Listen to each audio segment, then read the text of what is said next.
దేవతలు అసురులు ఈ కాలకోట విషం ప్రపంచమంతా వ్యాప్తించడం చూసి మహాశివుణ్ణి అర్థిస్తారు. అర్థించగా మహాశివుడు తన కంఠాన్న ఆ కాలకోట విషయాన్ని గ్రహించడానికి సిద్ధపడతారు. అందుకే ఆయనకి నీలకంఠాధరుడు అనే నామం వచ్చినది. చిలికిన తర్వాత అందమైన పారిజాత వృక్షం బయటపడినది.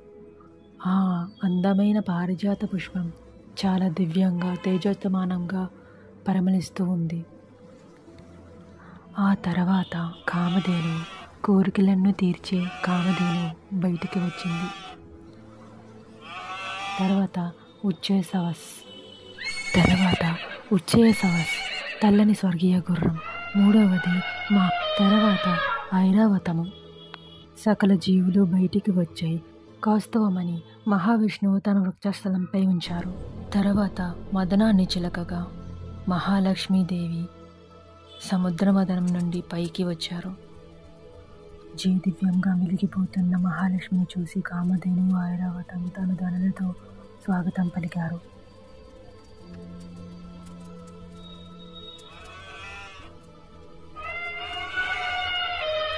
తర్వాత లక్ష్మీదేవిని మహావిష్ణువు మనవాడారు. తర్వాత దేవతలు కూడా బయటికి వచ్చారు. చివరిగా ధనవంతరి వైద్యశాస్త్ర దేవుడు అమృత కలశాన్ని చేతాన పట్టుకొని దేవతలకి ఇవ్వడానికి వచ్చారు.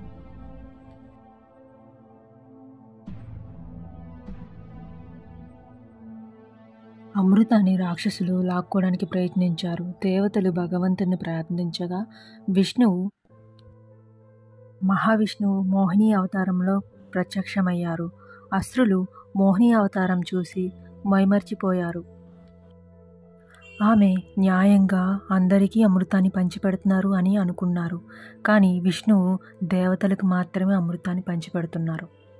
ఇంద్రుడు తిరిగి తమ దేవలోకాన్ని పరిపాలించగలిగాడు. దేవతలు తమ శక్తులను తిరిగి పొందారు.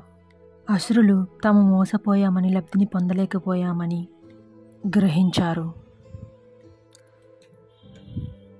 అసురులలో ఒకరు సర్పవనుడు రాహువు చాలా తెలివిగా దేవతలు రూపాన్ని ధరించి అమృతాన్ని సేవిస్తారు. అది గ్రహించిన సూర్యుడు మరియు చంద్రుడు మహావిష్ణువుకి తెలియజేస్తారు. మహావిష్ణువు తన సుదర్శన